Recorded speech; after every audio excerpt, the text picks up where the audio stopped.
welcome to my panel. My name is Metal Jesus. Thank you for coming. Thank you for inviting me.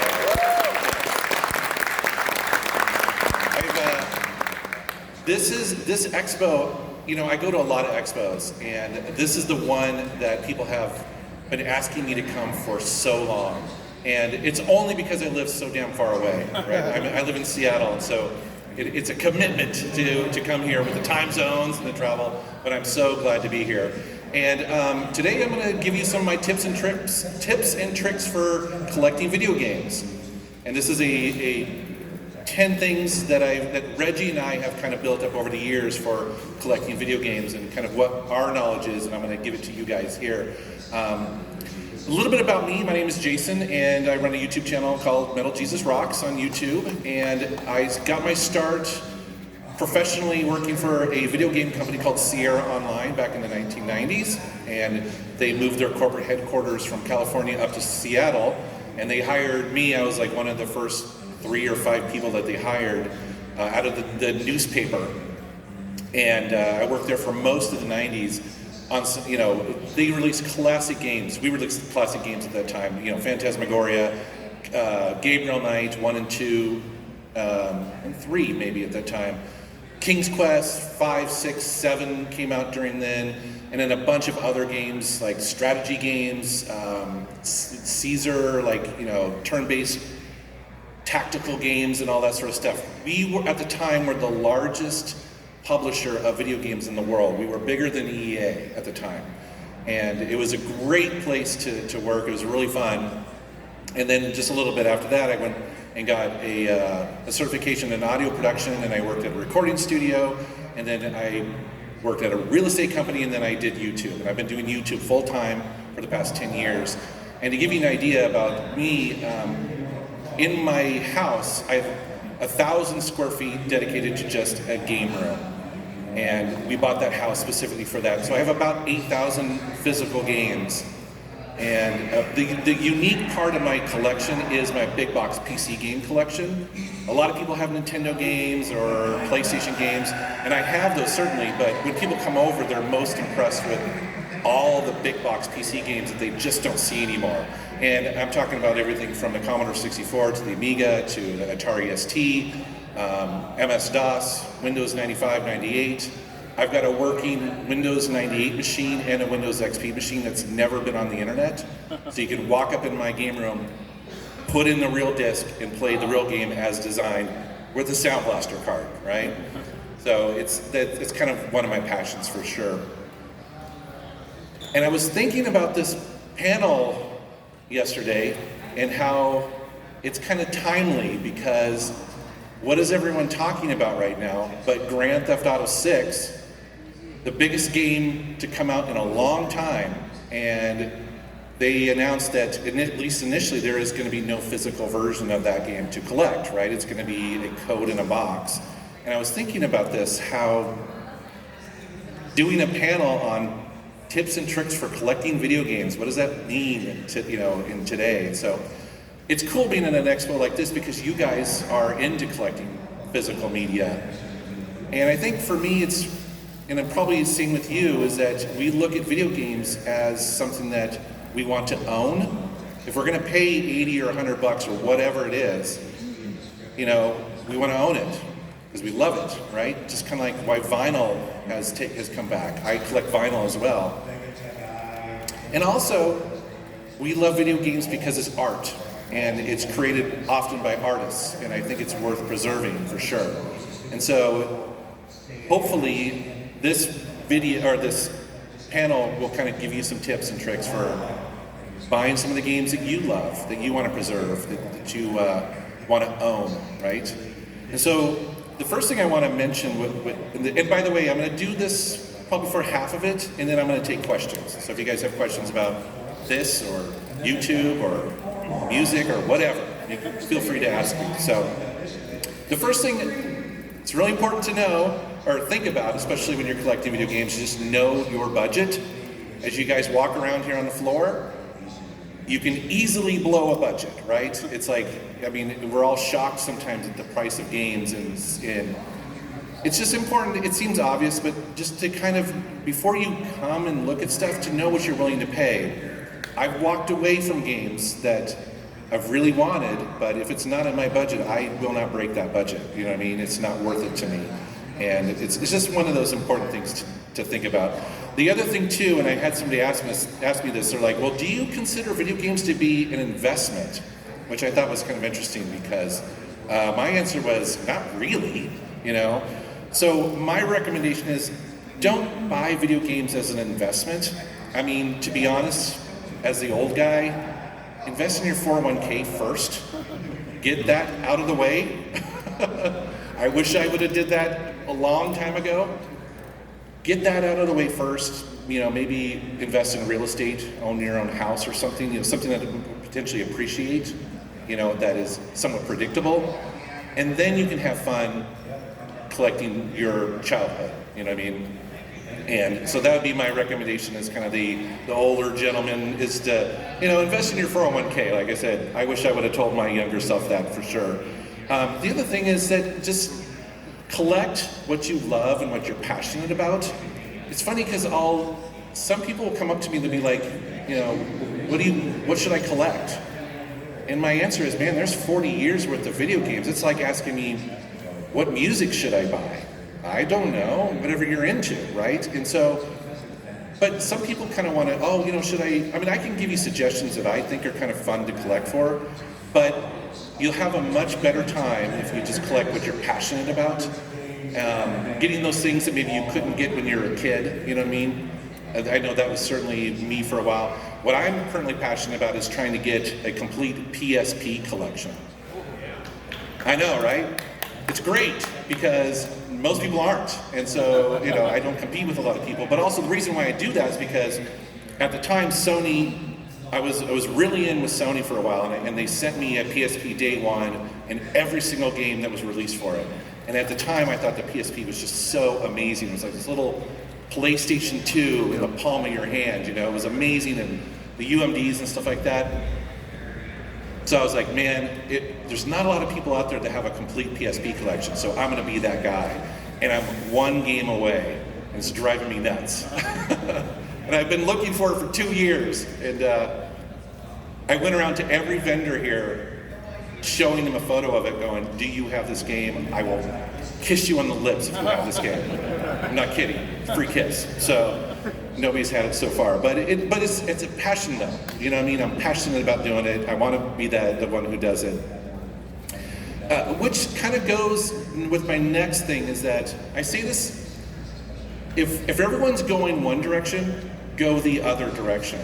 I just mentioned PSP. There's not a lot of people that I compete with when I go out there and I'm looking at PSP games. You know what I mean? You know, some people who run retro gaming stores could kind of tell you what's hot right now, and I would guess it's probably the PlayStation 2 and maybe the GameCube. You want to collect those, great, but you're going to be competing with other people who are nostalgic for the PlayStation 2 and the GameCube, right? Or whatever happens to be hot at the moment. But I think there's a lot of joy to be had by getting systems that people are kind of ignoring. Some of the best, I remember I had a PlayStation 2 and I had an original Xbox, and I wasn't interested in the GameCube for whatever reason. I don't need it, whatever. And then this is years ago, on Craigslist, a guy sold me a GameCube and a stack full of games for super cheap, like $50, or I forget what it was cheap. And I was like, sure, I'll jump in, and I was amazed how fun the GameCube was. The controller's so unique. Some of the games on there are exclusive for it. And I was so happy that I took that chance and did that. And it's been such a fun ride getting all those GameCube games and stuff like that. Or even going back, you know, if you are a younger gamer, there's a lot of joy in sometimes collecting things that maybe were before your time. You know, maybe getting those cheap Atari games, you know, even though they're very simple, but there can be a lot of joy in those simple games, and you may only pay $1 or $2 for a game, you know, for the majority of them. So that would be my recommendation, is that if everyone's going one direction, try going another direction, because it can be really fun and not cost you a lot of money. I mean, that's the key, right? The other thing too, and Reggie is the master of this, he's a good friend of mine if you haven't seen my channel. Trades are a great option.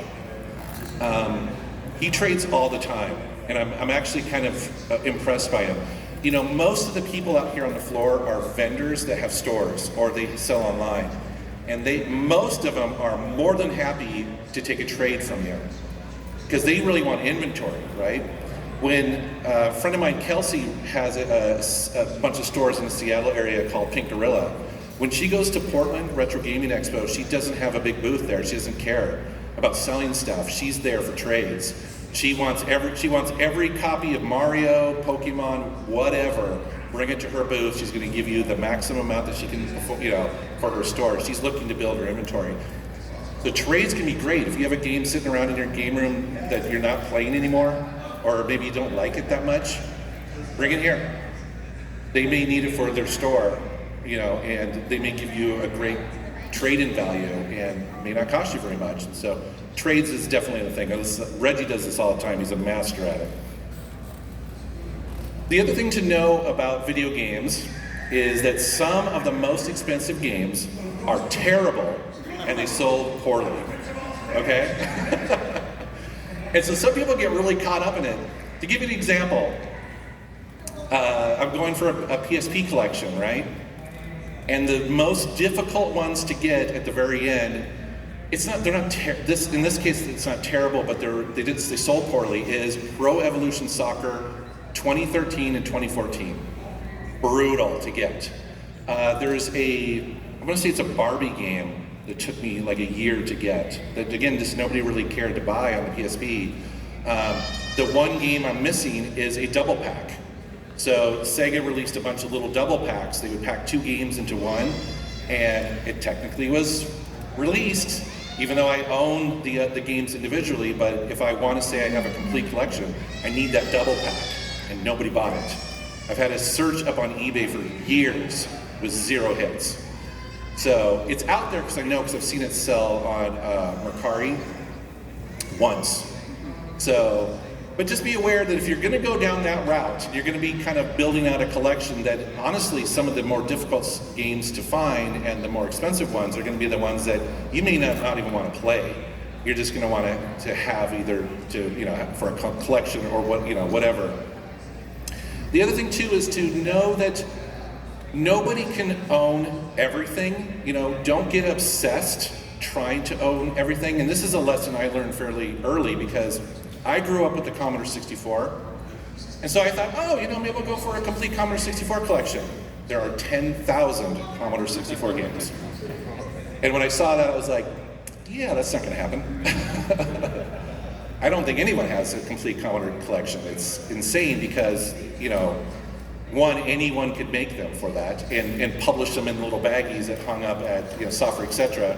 And also in Europe, they were often sold on cassettes that are very fragile and may not play or people didn't keep. It's crazy. So, and it's very similar with other ones as well, is that, even big box PC games, MS-DOS games. I saw a number that the number of PC games released, we're talking about, MS-DOS, Windows, is around 100,000. So, just to give you an example, so again, now thankfully most systems, like most consoles aren't that crazy, but just know what you're kind of getting into if you decide to go down that route, because it can overwhelm you pretty quick. The next couple here I want to mention is that the best time, especially here at a convention, to get deals is at the end of the day tomorrow. So if you have a 3-day pass, if you can risk it, tomorrow at closing when people are packing up their stuff is the day to walk up to that booth and go, hey, you've still got this game sitting here. None of those vendors want to take that stuff home, right? They brought all that stuff here to sell. And they're not going to give it away to you for free, but they will be very willing, especially if you're nice, to give you that awesome deal tomorrow at the end of Sunday. And so that's what we do as collectors. Now you have to be careful because if it's something that you want, you might want to buy it now for sure. But if it's something that you're just kind of on the fence about, or maybe you feel like it's a little expensive, you can always wait till tomorrow and try to make that last minute deal. A lot of them will do that for sure. So The other thing too I want to mention here is that emulation, in my opinion, is fine, for a lot of people. It actually, I use emulation to find out if I actually want a game or not, especially if it's an older game I'm not familiar with it, like on the NES or Super NES, maybe it's a little hidden gem. I'll play the emulation, see if I want to drop $200 on that game, right? I mean, we're lucky that we have that option now that we can do that. But, some people are like, emulation's a bad thing. I use SD drives and stuff like that when I'm capturing footage and things like that, because it's so much easier just to pop in a cart. If I have to capture 30 games, I'll use emulation often for that. And again, as a collector, it's nice to have emulation as an option before you drop a lot of money, right? And then the final thing is, again, it just seems obvious, but have fun. I've seen a lot of people stress over the years trying to complete their collections or get that one game that they missed as a kid. And I think just to be patient. I really, really want that last PSP game, but I'll wait as long as it takes. If it takes a while, that's fine. You know what I mean? I'm having fun, and it was so much fun to get up to that point. I was having a blast collecting PSP games. I'm kind of bummed that I'm so close to the end, because I used to come, by the way, I keep talking about PSP. There are so many PSP games here I've never seen at any other expo. You could get 80% of a PSP collection today on the floor out here. I'm amazed, I'm shocked. Because over in Seattle, that is not the case. Most of these vendors have 2 games, 5 games. There's vendors here. So anyways, so I'm kind of, it'd be fun to start collecting that here actually, because you get a long ways into that. So those are my tips and tricks for collecting video games in the year of our Lord 2026. Here, I just kind of want to take questions from the audience. Again, if you have questions about collecting or YouTube, or I'm really big into music and collecting vinyl as well, feel free to ask. Don't be shy, I won't bite. I think that microphone works, or, oh yes, I'm getting a thumbs up, cool. Any questions for me at all? Hello, sir. Hello, all right. First off, welcome to TMG. Thank I'm you. one of those people who, you had to come here. Yeah. So finally, awesome. My question for you is, of course, you brought up GTA 6. The big thing right now is either games are getting too big to fit on physical media, or in the case of the Nintendo Switch 2, a lot of third-party games are just the game key cards. Yeah. Luckily, there are sites like doesitplay.org that do tests on these things. Yeah. What are your thoughts on, how do you feel about that, where it's getting down to a point that even physical media might not even have the full game?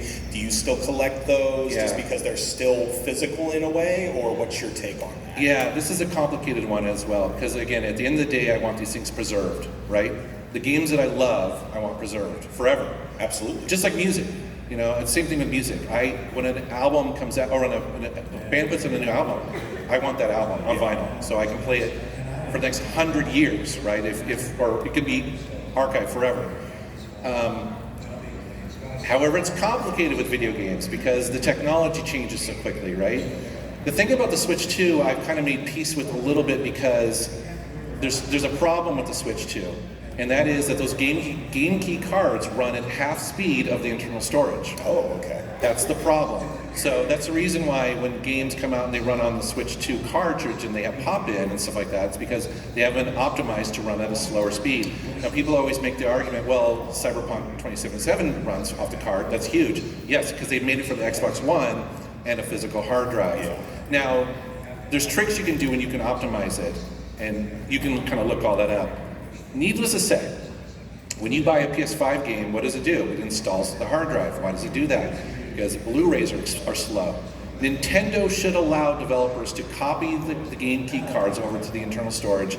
Problem solved. Yeah. And they don't. I don't know why. It's weird. They're trying to make it like a cartridge, right? Yeah.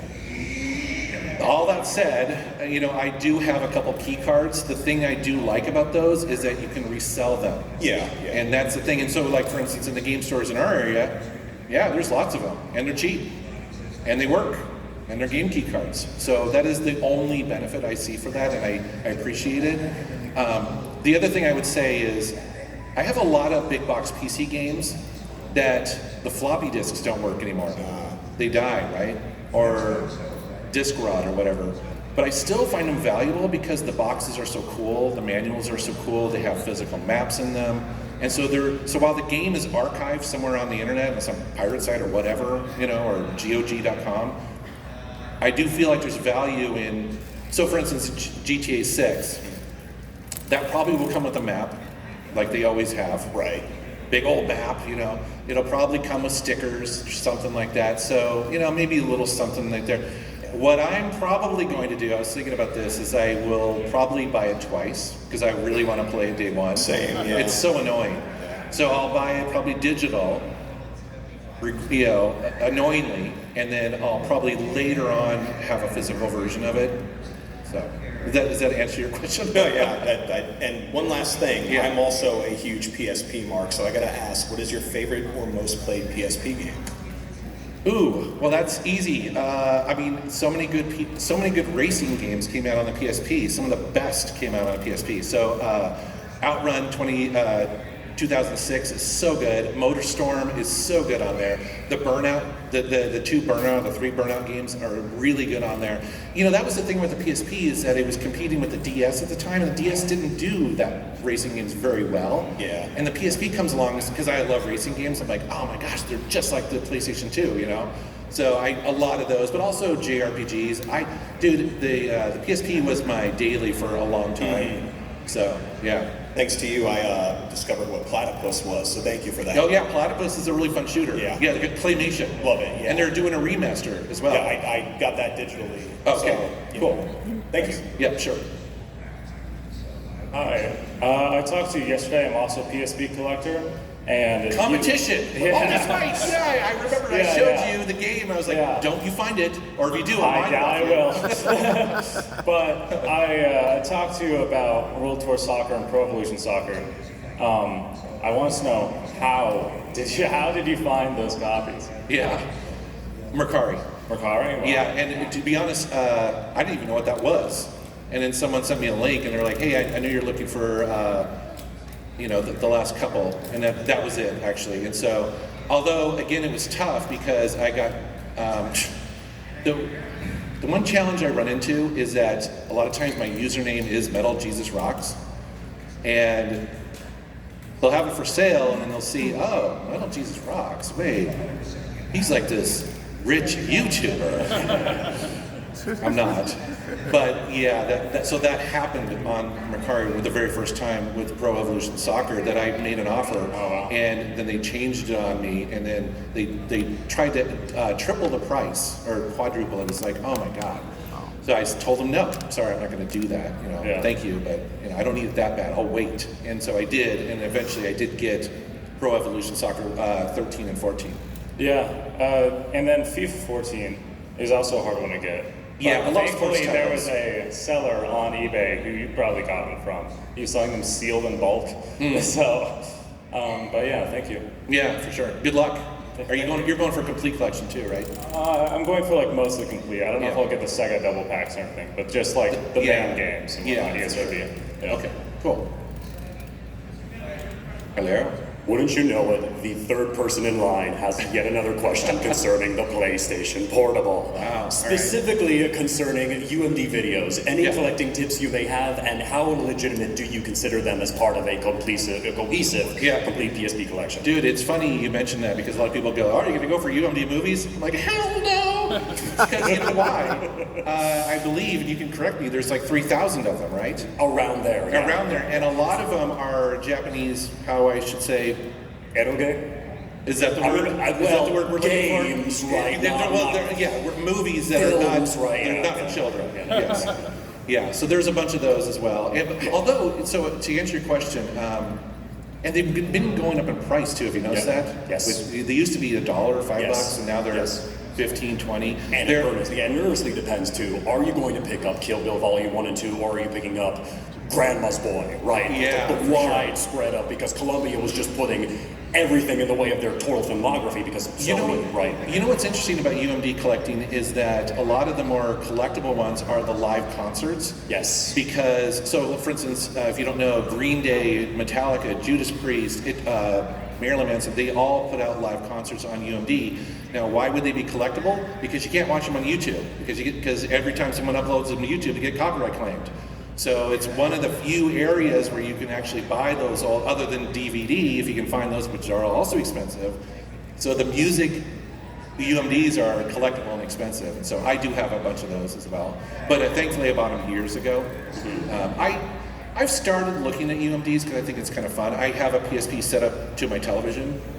And to be honest, it actually looks pretty good. Right. So once I realized that, I'm like, oh yeah, I could just be watching UMD movies at home. Right.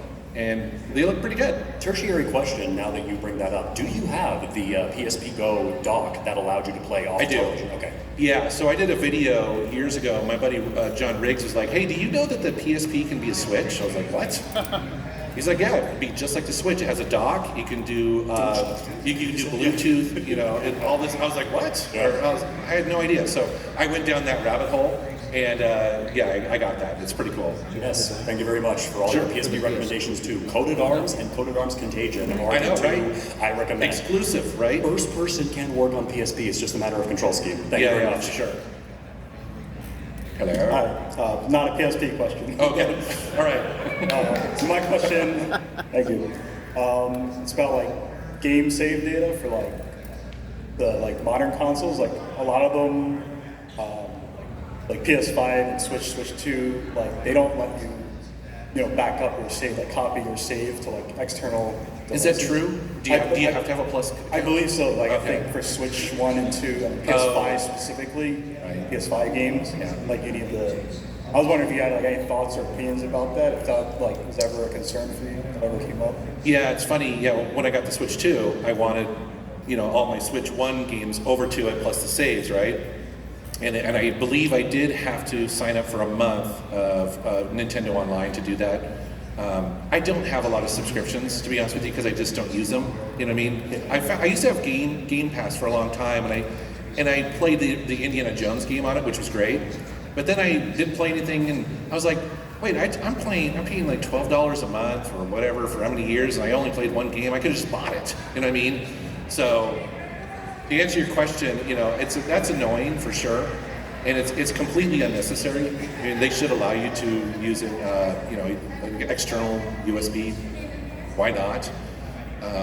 So, am I happy about it? No. But if I need to, I guess I'll do it for a month. I mean, so.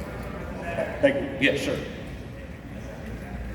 Back to PSP questions. Oh, really? First of all, thanks for coming out here. I know it's a long haul for you. Yeah, happy to do it. I'm the guy who got a fist bump from you in Las Vegas about 8 years ago. You probably don't remember. It was a highlight of my life. Was it on the street of Vegas? And how drunk was I? No, it was in one of the casinos. You walked by and said, MetalJesus. Oh, okay, cool. No, anyway. Yeah. Obviously, you collect for PSP, I believe, right? Mm-hmm. Do you still collect the actual portable, the hardware? Yes, occasionally. I have a bunch of them. I have a bunch of them. I have every model, and I have a couple of the special editions, and I've had a couple modded ones. I don't really have any good reason to collect any of them, to be honest with you. Although I will say though, every time I go to Japan, because they get a lot of exclusive colors, and that's where I'm probably gonna buy another PSP, even though I don't really need it. Right, because I know a guy who's selling the PSP 3000 value pack, the red and black one. Awesome. Are you trying to sell me something here? Not at all. I'm not, but I'm saying one's available. So if you were still collecting, it's apparently kind of hard to find in America, obviously, since it's Japanese. Yeah. And a quick record vinyl question. What do you look for when you're buying a vinyl? I know there's different qualities, things like that. What do you look for? Boy, okay. I mean, when it comes to vinyl, you have a lot of options, right? And I don't necessarily look for special versions of things like first prints or Japanese releases, because Japanese releases are known for being the best pressed albums of the 60s, 70s, and 80s. I don't do that, to be quite honest, because in my game room, I've got a good stereo system, but it's not audiophile quality. You know what I mean? It's not insane. So for me, the only real rule I have is I don't buy picture discs because picture discs are terrible sounding. Yeah, because they basically the depth of the grooves is less, so that it doesn't cut into the picture. And so at least that's how it used to be when they were only 120 gram. Now everything's 180 gram usually, so maybe they could go a little bit deeper with the picture disc. But in general, older picture discs sound terrible. They're really just designed for display. Right. And so I skip those. I have a couple Kiss ones just because they're cool, but I don't buy those. But like, you know, if an album comes out on Friday that I want, like I just got a notification that the new Pretty Reckless album is waiting for me when I get home. You know, any Testament, all that stuff, the new Megadeth, I have all that on vinyl, and I will buy it on vinyl because I like it. And also I have a rule in my game room: no streaming ever. And so it's really funny because when people come over, they're like, "That's stupid," but they quickly learn to love it because we're not used to listening to an entire album. And so suddenly all my friends come over, they're like, they bypass me and they go straight to the record player, right? They're like looking through the vinyl records to pick out an album, put it on, and they love it. So yeah, it's fun. Thanks a lot, I appreciate it. Sure. Hello. Green Day, speaking of. Yeah. I actually got this at the Saviors Tour a few years ago. Oh, cool. Anyway, so the first ever PlayStation console I owned was actually the PlayStation Portable. My cousins had a couple of I gotta call the PSPs. next panel like PSP collecting or something. I know. Take a It's shot amazing. for every time somebody mentions PSP today. Yeah. All right, so did you ever buy something at whether it was a convention or online, and you later regretted it, but then you realized that it was probably a good idea that you got it? Well, you know, that's a tough one. I guess the answer is that, you know, I've bought games cheap and been thankful years later that I bought them cheap at the time, you know what I mean? Because I am always, when everyone else is over here, man, I'm over here, right? I'm looking for the hidden gems that people are ignoring. I did pass up a game once that kind of, I was annoyed. So Panzer Dragoon Saga, which is an RPG that was made for exclusive to Saturn, you know, a local game store in Seattle had a beautiful copy of it. And the owner was like, listen, I'll sell it to you for, I don't know, like $300. And at the time, $300, I never spent $300. I was like, and I really wanted to play that game. I was like, man, nah, I'm okay. Of course, it was gone 2 hours later. And years later, I'm still like, man, that was a dumb thing I did there. Because that game's, what, $1,100 now? $2,000? I don't know, it's crazy. I'm seeing some vendors sell it for a little over $1,300. Yeah. So that's one of them where I'm like, I really wanted that game. I should have bought it. But again, $300, man, it's like, that's a lot of money. You know, I don't spend, I'm fairly cheap, to be honest with you. You know what I mean? I'm not out here, I'm not the guy buying the $400 or $500 games. I don't do that. I'm looking for the cheap hidden gems usually, you know, the ones that I'll actually play, so.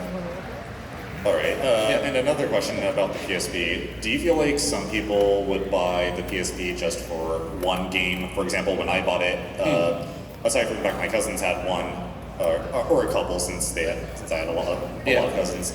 You know, the PSP is a great system for Japanese RPGs. There's tons of them that came out on that system. So, I mean, I don't know if they would buy it today for that, because obviously you play a lot of those on Steam Deck or whatever.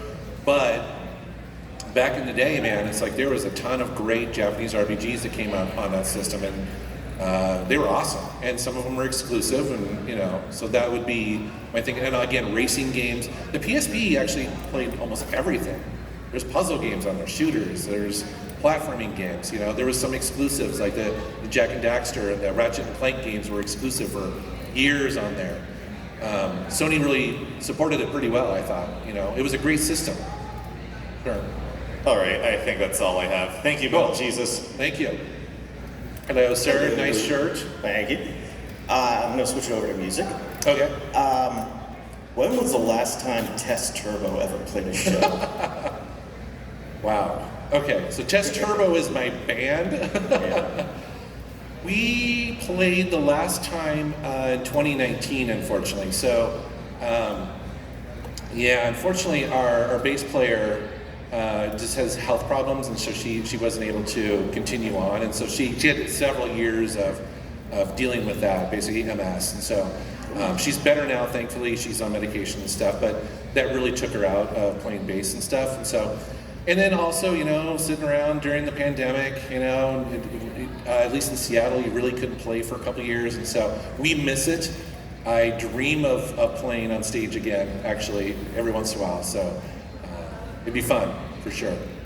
You are hardcore asking that, by the way. Like, you either stalk me or you've never... No. I'm just a subscriber. Yeah, that's cool, dude. Yeah, because that is old school, man. It's cool. Yeah. And what is the wonkiest looking box for your PC box collection? What's the wildest? Like the weirdest, oddest shape. Oh, that's easy. So, Gabriel Knight, the original, Sierra, our company, released what's called an origami box. It was a nightmare for CompUSA because it's weird. You have to look it up, but it's like this. It's not a square at all. It's like these geometric shapes put into this weird box. It was a nightmare for us because it got crushed all the time and dented, and and now you will never, I don't think I've ever seen one at an expo. It was so bad that we had to redesign it, but it's really cool looking. So, and at that time, you wanted to get noticed on the store shelves, right? Because there was no standard. You could do anything you wanted to. There's nobody saying you had to make a box this size or anything. And so you got a lot of really creative people doing really crazy boxes at the time. Thank you. Sure. Hey, Hello. So you obviously collect a lot. I'm curious, when you decide to play something, do you focus mostly on the retro stuff? Do you like keeping up with new releases? Just a mix of both? I'm just curious what your preferences are. A mix of both.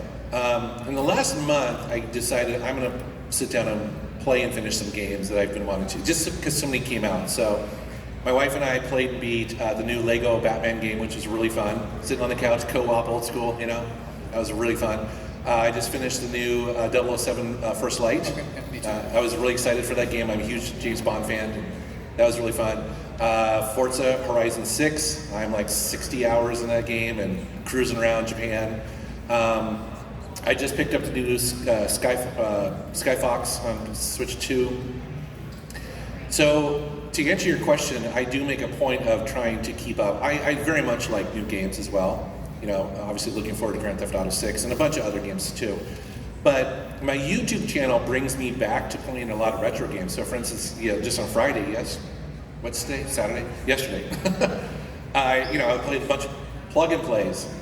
A viewer sent me a bunch of plug and plays, and I was like, okay, sure, what the hell, let's do it, and which is really fun, just doing something completely different. Thankfully, that video did extremely well. I was like, oh, wow, that's cool.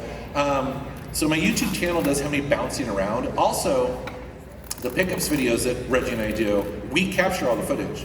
So Reggie is going to come over on July 6th, 11th, stay for the weekend, and we're going to film 2 pickups videos. Well, that's 30 games for me to play and 30 games for him to play, right? And capture that footage. And we're all over the place there. We might have to Dreamcast games, PS4 games, Switch. It's a lot of newer stuff, but also Atari games sometimes. So that keeps it really fun and fresh. So, Thank you. sure. First, thank you for your content, your channel. Been watching for 10 years. It's great stuff. Thank since you. Appreciate 2017. Longtime game console collector. I have over 174 different console platforms in my collection. Running out of space, running out of things to buy. This is the first con I've gone to where I walked through and could not find anything to buy, except for the Adventure Vision they're asking $4,000 or $5,000 for, because I've only got 7 consoles left in my North American collection. But, as a longtime collector, what do you do when the passion's gone because you have run out of things that are reasonable to add to your collection? Well, thankfully, the passion hasn't really left because I do bounce around so much. I guess the answer to that is to, you have all these consoles and stuff. I mean, do you play them? I run an AV club and I bring in a different retro control every week for the Okay, show off the kids. cool. Like I brought in the Laser Active one week and Yeah. something else like that. You know, there's nothing wrong with taking a break from gaming or whatever you collect, you know what I mean? If you feel like you need to. Pushing through, I think, is probably the wrong answer there. You know what I mean? That's a tough one. I mean, again, I bounce around so much, I don't really get necessarily burned out, thankfully, you know? And again, new games are always coming out. So playing a lot of those games in the last month is something that's been really fun to do.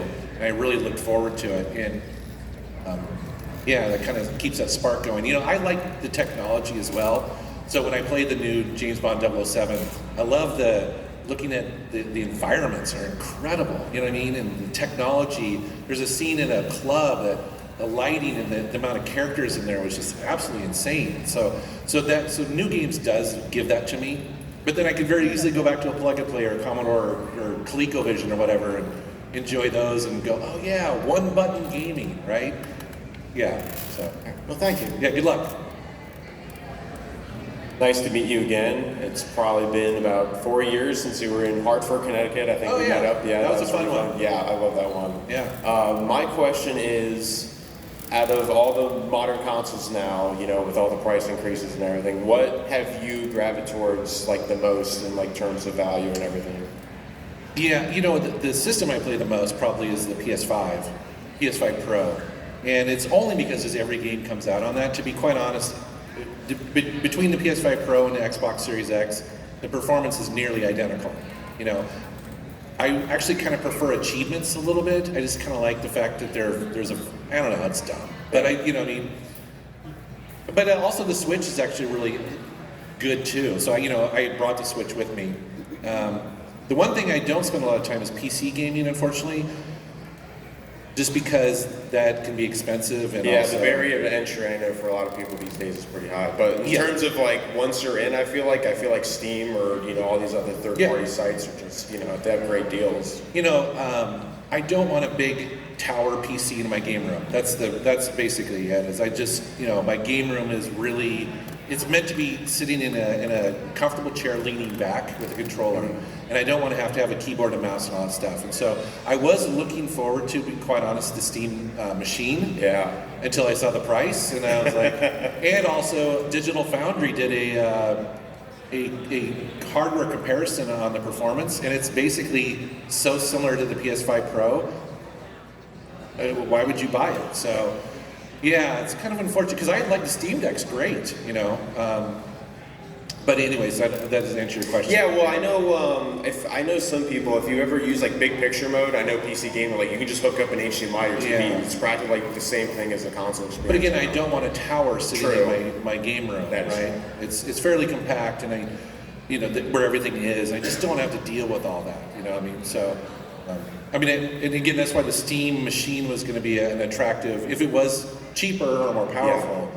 But I don't see any reason for it to exist at this point, to be honest with you. I mean, unless you're just only Steam, which is great. You can get a lot of good deals there, but not for me. Not yet. And the other question I have is, how do you see the indie and AA scene growing, with all these like AAA layoffs and everything like that? Yeah. Do you see like a good outlook for, more mid to lower budget games being developed? Yeah, so Seattle has Nintendo, Microsoft, Valve, and 300 game companies up there in our area. So it's affecting us quite a bit. And so it's very real. And I don't know, you know what I mean? What I'm disappointed in is these companies that let this talent go out the door, because you're right, they can potentially move on and make their own games if they can afford to do that, right? Which is very hard to do. Yeah. But letting that talent go out the door is very short-sighted in my opinion.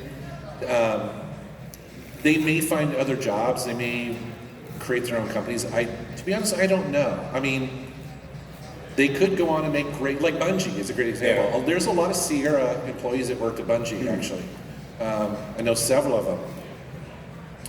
I don't know, maybe they'll go to Microsoft and work in the Office 360 team, I have no idea, you know what I mean? Who knows? Yeah. So, It's a great question that I don't know if we know the answer to just yet, so we'll have to sort of see. Yeah, I mean, it seems like a lot of people are out there. You know, obviously a very recent one is probably Expedition 33. I mean, that game was, you know, ex-Ubisoft developers, a team of 30 people, and they sold over 1 million units within the first day of launch. So, I mean, there is, I feel like, a need or just, direction for, budget-based. You know, it was only, what, $40 too? I mean... Yeah, and I think to your point, we've all played a lot of pixel graphic 2D Metroidvania games, and I think they're going to have bringing some of that AAA talent to the indie could actually be a good thing. We might start seeing games that are a little, higher budget looking, perhaps. You know what I mean, or a little bit, We'll have to sort of see. I think the next year or two is really going to be telling for sure. So. Yeah, I know a great one I'll just recommend here quick is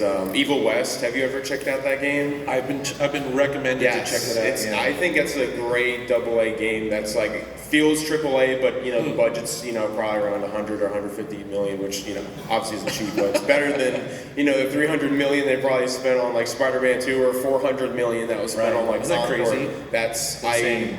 I mean, same thing with movies. I mean, movies are so expensive these days too. So. Yeah, but what's interesting though is that some of the best-selling movies right now is Obsession and what's the other one? Backrooms. Yeah, Backrooms from YouTube. Yeah. Right. So that's or Iron Lung. Yeah, I know. For cheap. So who knows? Yeah. Thank you. Sure. Hello, I am a big fan of your channel. I've been following you for years, especially the first video you did at the park. Oh, really? Yeah, with the weird dude hiding in the bush? Yes. Do you feel there'll be a day when physical media, books, CDs, things of that nature will be completely gone off the face of this earth? Because you were talking about the video game Firestarter, basically where they were banning books and everything. Do you think there'll be a day that ever happens? Especially with the way they're doing the key cards and everything? Yeah. This is a question I've talked to my friend Kelsey with, because she owns a store selling physical media, right? Again, I don't know if we know the answer to that. You look at the PC market, it's just all digital. You know what I mean? And it's been that way for quite a while. So that's why the Grand Theft Auto argument now is so interesting, because it's been digital on PC forever, but yet first time for a Grand Theft Auto game, right? And so it's a bit of a shock for people, and I think it's hard. Again, we want to own what we pay top dollar for, and we want things preserved. And so I don't know the answer to that. I guess what I would say is I thought vinyl was dead. I thought it was dead. You know what I mean? It was dead. I was able to find all sorts of stuff for $25 or 25 cents or $1 not that long ago, but people brought it back. And also too, you're seeing that with Blu-rays. Like I went to Half Price Books the other day. I canceled Disney Plus, and I was like, you know what? I'm going to buy the 10 Pixar movies that I actually care about, because they're only a couple dollars at Half Price Books. And I was amazed how many people were there buying Blu-rays and DVDs. I was like, not alone here. So who knows if it'll, companies will go where the money is, and you see that with limited run games. You see that with Super Rare. I think they've been shocked at how many people wanted physical Switch games, specifically. I think those have done extremely well. And, I mean, companies have been built up to do that. So, I'm not losing hope, And also, too, Rockstar is rumored to eventually release a physical version based on demand. That's what I heard. Yeah, that's what I heard, too. So, we'll see. We'll see, yeah. I'm optimistic. Okay. Thank you very much. Sure. Hi there, long thank time. you. Oh, cool. Well, thank you. I appreciate it. Hello. Hello, long-time subscriber and current game refurbisher and rehab specialist. I started getting into it more when they started selling digital games. As it used to be like the option, you buy the hard game and then they offer you the digital one. Like, hey, if you don't want to. Same thing with vinyl. Yeah. Mm-hmm. But now I just go back to how they used to like advertise and actually put effort into us buying the game.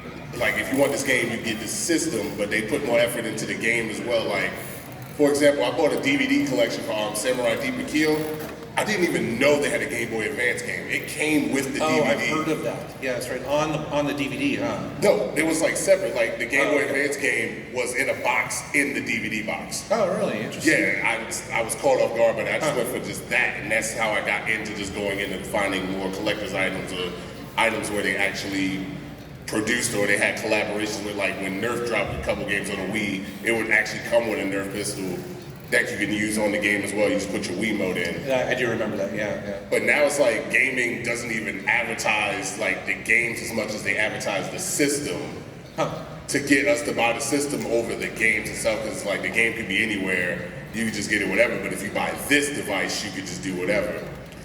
Well, games are really expensive, and so I think they worry. I mean, Grand Theft Auto, Rockstar, I don't know if they spend $1 billion. There's numbers out there, that's crazy amounts. And even though it probably will make that back over time, they've got to worry for sure, right? Because it's expensive.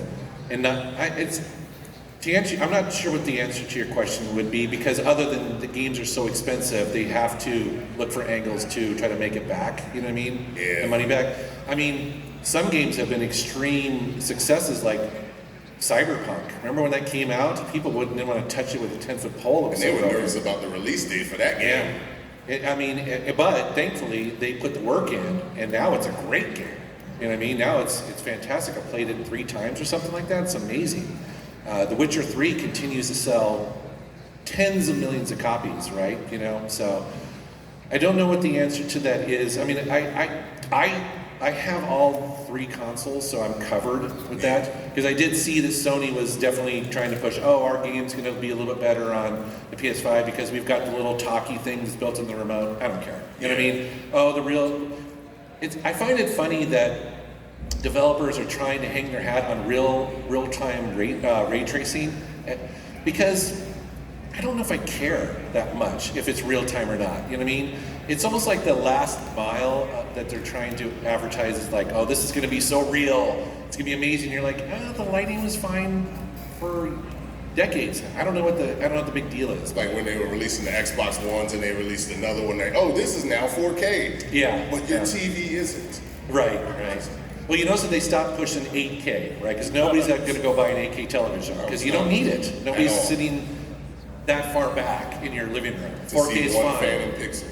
Yeah. Thank you for that, because I didn't really know there was going to be an answer for that question. Yeah, and I'm not sure if that was a good answer, but it's an answer. It's a good discussion for sure. Hey, how you doing? Doing well. First of all, thanks for taking a couple of minutes to meet with my son tonight. Of course. I know you've got a lot going on with all this, so I have the opinion when game collecting that I only get certain consoles or certain games that I'm actually going to play or care about. Sure. But one thing that surprised me, and I was curious if this has happened to you, has there ever been a game that you bought that you really liked and you play, and maybe you got a great deal on it, right? Mm-hmm. And you went back later, 2-3 years, hey man, check out this game, and you see a listing price. You're really surprised at how much and cost it. Yeah, for sure. So I get people will ask me the price of stuff all the time, and I don't own a store, unless I'm looking for something. I have no idea.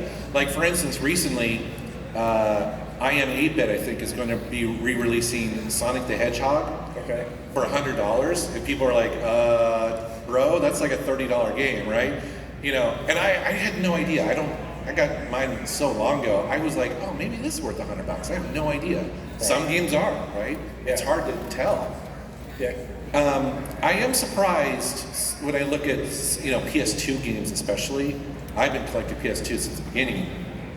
Thank God I picked up a lot of those hidden gems early on, because they're stupid expensive now. It's crazy. I mean, again, getting back to emulation, that I would recommend anybody plays a lot of those games first through emulation, see if you actually like them before actually going out and buying the copy of Rule of Rose or whatever, or Kuon and all that stuff. Yeah, I would actually second that. Getting a little RetroPie and setting that guy up to play games honestly, is a worthy investment. And if we're honest, they look better because they're being emulated, and sometimes they're able to upscale, and run at a higher frame rate too. So, N64 is a good example of that. Often in an emulator, they may run better than they did on the actual hardware. If you're interested in that.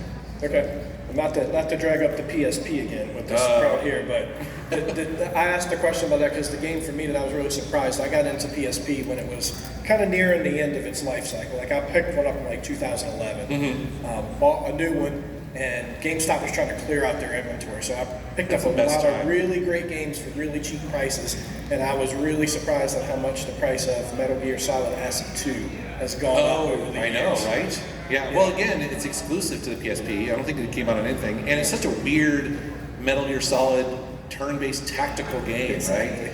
That was a game when the first Metal Gear Solid Acid, or Metal Gear Acid came out, I played that all the time because it's so interesting. I just picked that up here. That's cool. Huh. Awesome. All right. Well, thank you, sir. And I have 5 minutes left, so we'll try to get to as many. And then I have a signing after this, so if you we'll meet over there somewhere. So. Hello, welcome to Philadelphia. Hey. So, final question: are there any albums that you're still looking for as a part of your holy grail? Vinyl. Yeah, that's right. Any even if it's a common like Steely Dan's Can't Buy a Thrill, like. Yeah. Thankfully, I do have most of the hard rock and heavy metal albums that I want from my childhood. I have all the Dawkins and the Metallicas and all that sort of stuff. So I'm good on all that. So the majority of what I do buy now is new releases. Okay. And every week I look at the new releases that come out, and I listen to a lot of new music as well. So that's primarily what I buy today. If I was to go back to Japan, my one regret last time is I didn't upgrade some of my U.S. versions to the Japanese versions because they are significantly better in quality. Like there's certain Pink Floyd pressings that are really solid. That are considered the best that they were ever made. Yeah. Right. And extremely silent, very quiet albums and stuff. And you mentioned Steely Dan. It's like all those classic Steely Dan albums sound fantastic in vinyl. Like that, I know, like a lot of the engineering on those albums are just fantastic. That's the thing, as I always tell people, is that a lot of that music from the 60s and 70s was designed to be played on analog equipment. Right. And so, yes, digital is a reproduction, but those albums were designed to have your stereo color the last bit of it. And so they were designed to be played on vinyl. Right. And so, like, I'm always blown away when I put on some of those early Rush albums. They sound incredible on vinyl. And it's like, oh, this is how it's supposed to be. Yeah. You know what I mean? It's not meant to be harsh and digital, So. Right. And I guess, well, do you think, I don't know if you can answer this question, but do you think there is, you think Apple could re-release like some sort of special edition iPod since there's like a huge market for it? I know, right? I see it all the time on Reddit. Yeah. Back market is always has ads for it as well, further stuff. Apple's a funny company. I mean, I don't think that they probably will because they're probably just like, oh, just get an iPhone or whatever.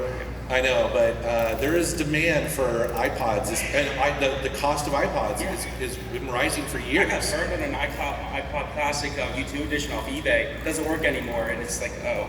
Well, especially if you buy an older car, you're going to need probably an iPod, right? Because it's not going to come unless you put in an aftermarket stereo. Right. But it will have often an iPod port, so just buy, just do that, right? So I think a lot of people are thinking about that. I love iPods. I miss them.